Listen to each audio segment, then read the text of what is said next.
بسم اللہ الرحمن الرحیم السلام علیکم۔ ایک ایسی قوم جس پر اللہ تبارک و تعالیٰ نے اپنا دردناک عذاب نازل فرمایا اور اس قوم کے تمام لوگوں کو بندر بنا دیا۔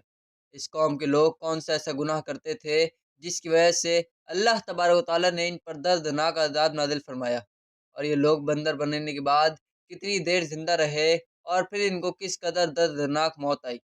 جب یہ لوگ بندر بن گئے تو یہ لوگ اپنے عزیز و اقارب کو دیکھ کر ان سے کیا کہتے تھے، اور کیا آج کے دور میں پائے جانے والے بندر اسی قوم کی نسل میں سے ہیں؟ پیارے دوستو، ان تمام تر سوالات کے جوابات قرآن و حدیث کی روشنی میں ہم آپ کو آج کی اس ویڈیو میں بتائیں گے، لہذا آپ سے گزارش ہے کہ آپ ہماری اس ویڈیو کو اینڈ تک ضرور دیکھیے گا۔ پیارے دوستو، انسانوں کے بندر بننے کی ابتدا حضرت داؤد علیہ السلام کے دور سے ہوئی۔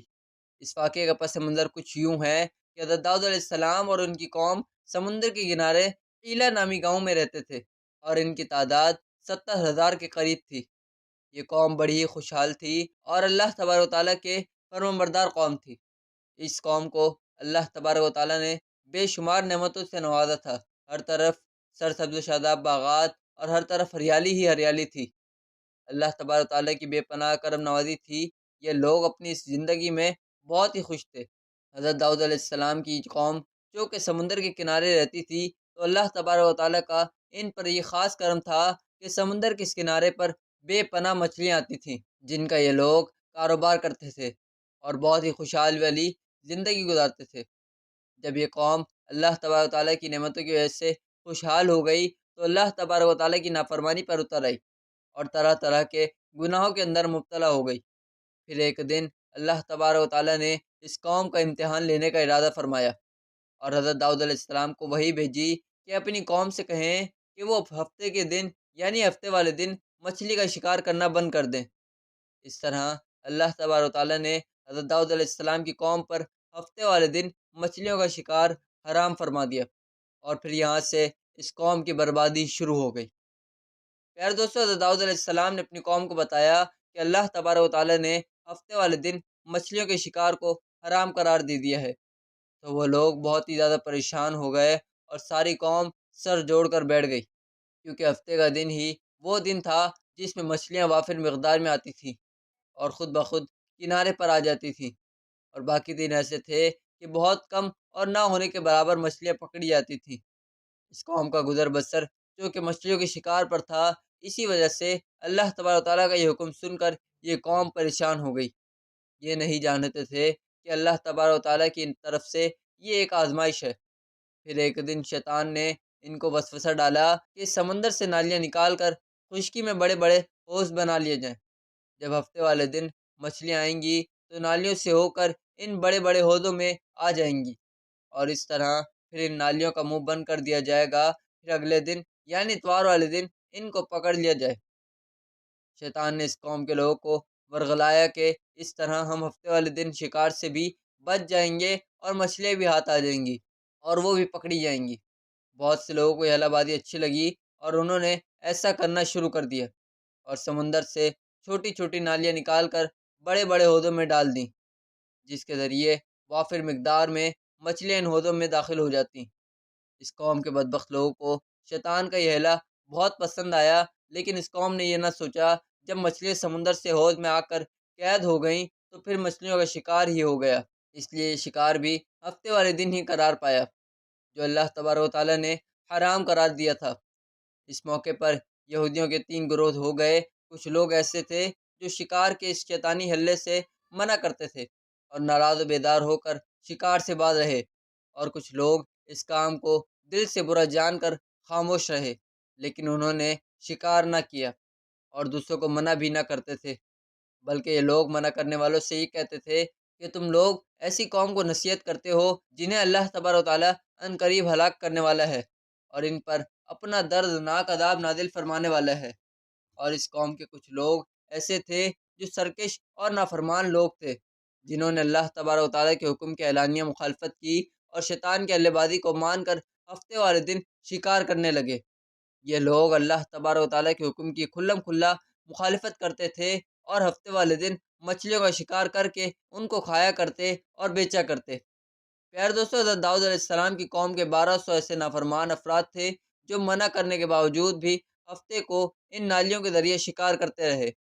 حضرت داؤد علیہ السلام نے ان 1200 نافرمانوں کو اللہ تبارک و تعالیٰ کے عذاب سے ڈرایا کہ وہ اللہ تبارک و تعالیٰ کی اس نافرمانی سے باز آ جائیں، لیکن وہ لوگ باز نہ آئے اور کھلے عام شکار کرنے لگے۔ چنانچہ وہ لوگ جو اس بات کو برا جانتے تھے، ان لوگوں نے اپنے اور ان نافرمانوں کے درمیان ایک دیوار کھڑی کر دی، جس کی ایک طرف وہ 1200 نافرمان رہتے تھے اور دوسری طرف وہ لوگ تھے جو شکار سے باز رہے۔ حضرت داؤد علیہ السلام نے اپنی اس قوم کے نافرمانوں کو بارہا سمجھایا، لیکن یہ لوگ اپنی نافرمانی سے باز نہ آئے اور اسی طرح اللہ تبارک و تعالیٰ کی نافرمانی کرتے رہے اور شکار کرتے رہے۔ پھر ایک دن حضرت داؤد علیہ السلام نے غضبناک ہو کر شکار کرنے والوں پر لعنت فرما دی۔ اس کا اثر یہ ہوا کہ ایک دن خطا کاروں میں سے کوئی بھی اپنے گھر سے باہر نہ نکلا۔ یہ منظر دیکھ کر کچھ لوگ ان کی دیواروں پر چڑھ گئے تاکہ معلوم ہو سکے کہ وہ لوگ کس حال میں ہیں۔ جب ان لوگوں نے ان نافرمانوں کو دیکھا تو وہ سب کے سب بندر کی صورت میں مسخ ہو چکے تھے۔ اللہ تبارک و تعالیٰ نے ان کی نافرمانی کی وجہ سے ان پر اپنا دردناک عذاب نازل فرما دیا اور ان کو انسانوں سے بندر بنا دیا۔ جب لوگ ان مجرموں کا دروازہ کھول کر ان کے گھر میں داخل ہوئے تو وہ بندر اپنے رشتہ داروں کو پہچانتے تھے اور ان کے پاس آ کر ان کے کپڑوں کو سونگھتے تھے اور دار و قطار روتے تھے، لیکن وہ کچھ بول نہ سکتے تھے۔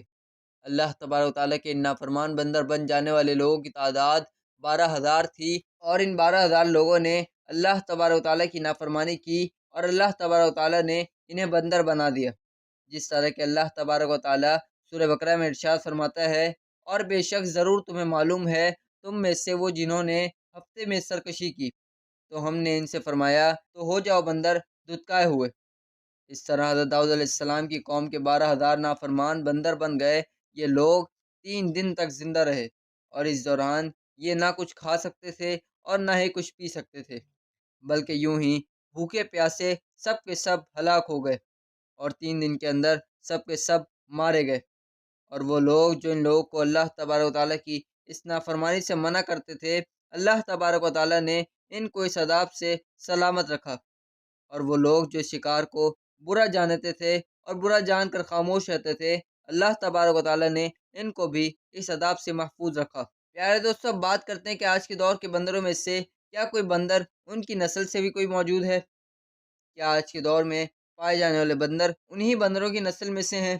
اس کے متعلق روایات میں آتا ہے کہ حضرت عبداللہ بن مسعود رضی اللہ تعالیٰ عنہ سے روایت ہے کہ حضور پاک صلی اللہ تعالیٰ علیہ وسلم سے کسی نے سوال کیا کہ آج کے بندر کیا حضرت داؤد علیہ السلام کی قوم سے ہیں؟